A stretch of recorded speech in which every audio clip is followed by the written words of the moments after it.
Welcome to another episode of Shade Shenanigans, where we talk about all the fuckery that went down this week. I'm your host, Cristal Bubblin. We're powered by Next Mood Swing, and let's get it started. So first up, Sean Kingston and his mama Janice have been found guilty of both federal fraud and conspiracy to commit wire fraud. Now, I hate to say it, but Janice sounds like a fraudulent ass bitch name. I'm just saying, it just sounds like somebody. I'm sorry if your mama, your auntie name is Janice, but she sounds like somebody that commits fraud. Now, Sean Kingston was put on house arrest, but his mama, she was taken into custody immediately. And why, you ask? Was Janice taken into custody immediately while Sean got to go home? Because she did it before. I'm telling you that Janice, that's a fraudulent name. I'm sorry if that's your auntie or your mama or your cousin name. But I don't know. Janice is be up to stuff.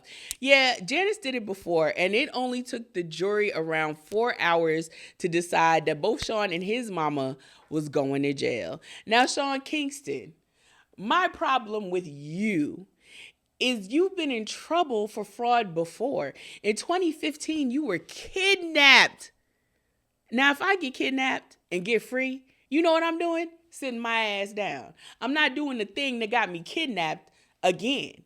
Because after kidnapping, the consequences get worse. They don't get better. Earlier this week, Kanye West and DJ Akademiks were hanging out together because lames of a feather kick it together, I guess. During the interview, if you want to call it, I can't call it an interview because, like, Akademiks has no journalistic integrity.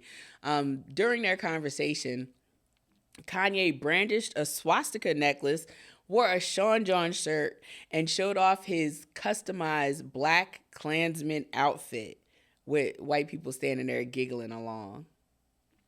Y'all never beaten the allegations. Just saying. During the interview, Kanye made the comment that he didn't want to have kids with Kim Kardashian, which I feel like is bullshit because I remember around the time when they were getting pregnant with North, there were rumors that Kanye was pressuring Kim for a kid, because he's trying to keep up with Beyonce and Jay-Z, but you ain't hear that from me. Honestly, I really wish we'd stop platforming these two for individual reasons. Akademiks has weird cases. Why is he around? Like, for sexual assault and sexual harassment. And Kanye as well, Kanye needs to be locked up.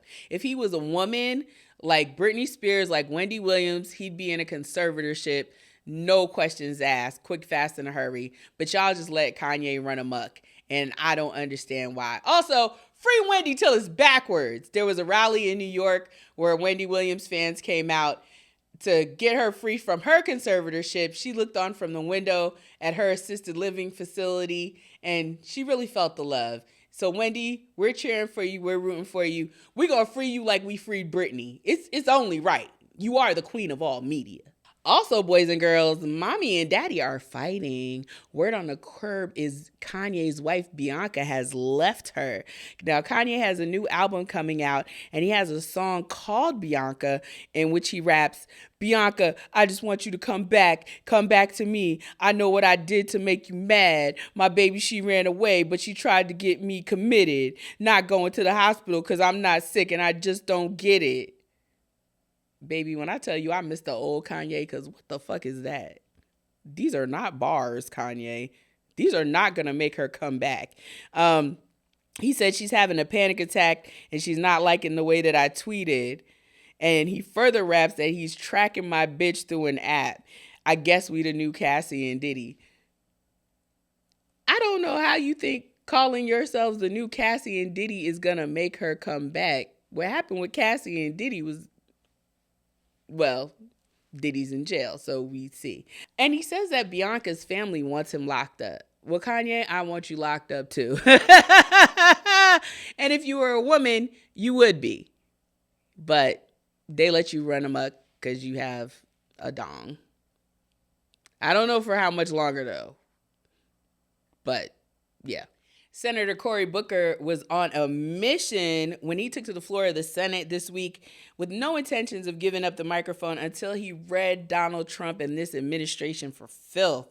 Senator Booker stood and delivered a speech telling heartbreaking stories, firing sermons, and a laundry list of the terrible policies that Trump has pushed onto the United States. Now, Senator Booker spoke for 25 hours and 5 minutes, breaking Strom Thurmond's 1957 record of 24 hours and 18 minutes.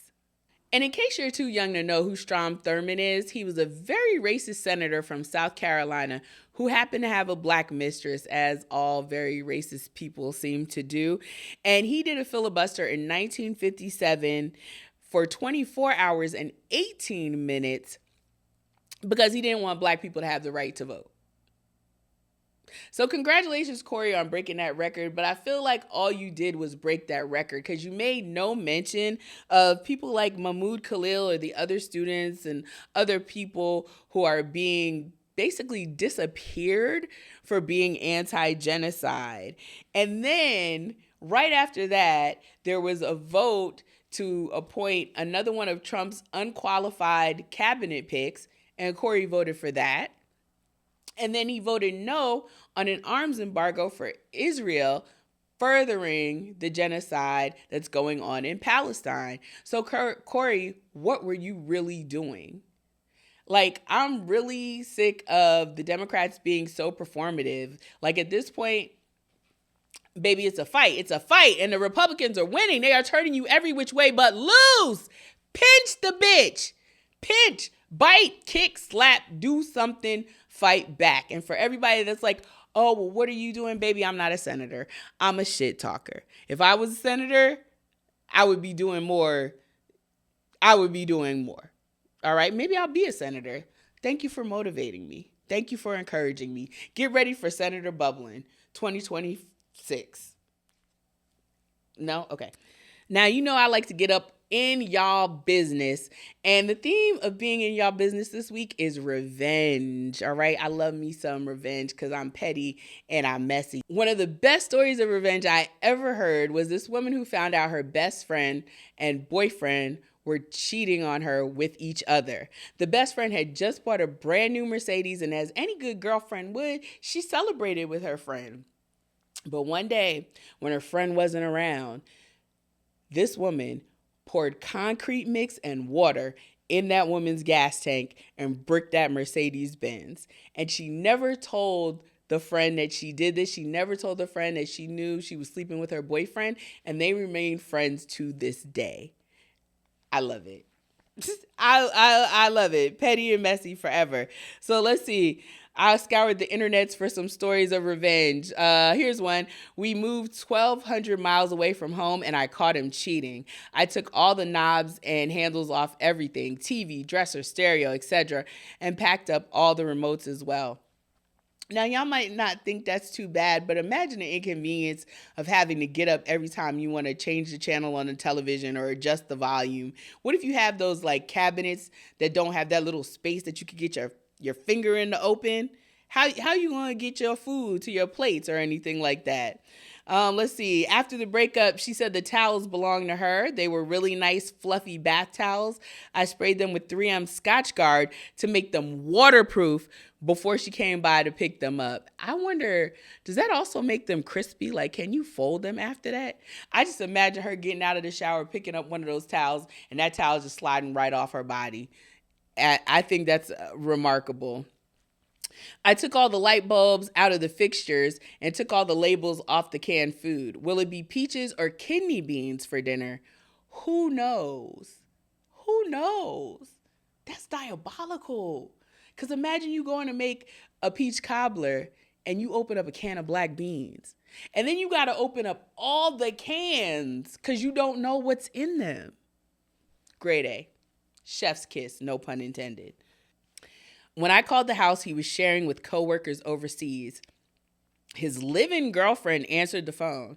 I called the bank and canceled the credit card he had on my account by declaring it stolen. Then I called the airline I worked for and removed him from my benefits.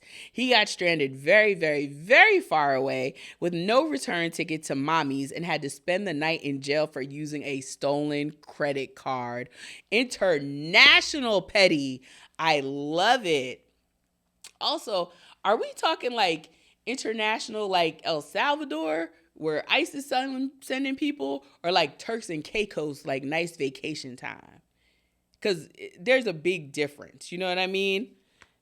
But jail is jail. And foreign jails are not nice to Americans, so good on him.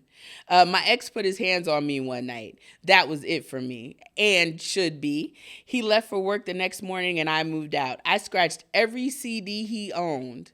So this was a little while ago. Took everything from the house, including a shower curtain, toilet paper, and soap. I left the waterbed, but I poked a large hole in it before I left and never talked to him again. This is my kind of bullshitting.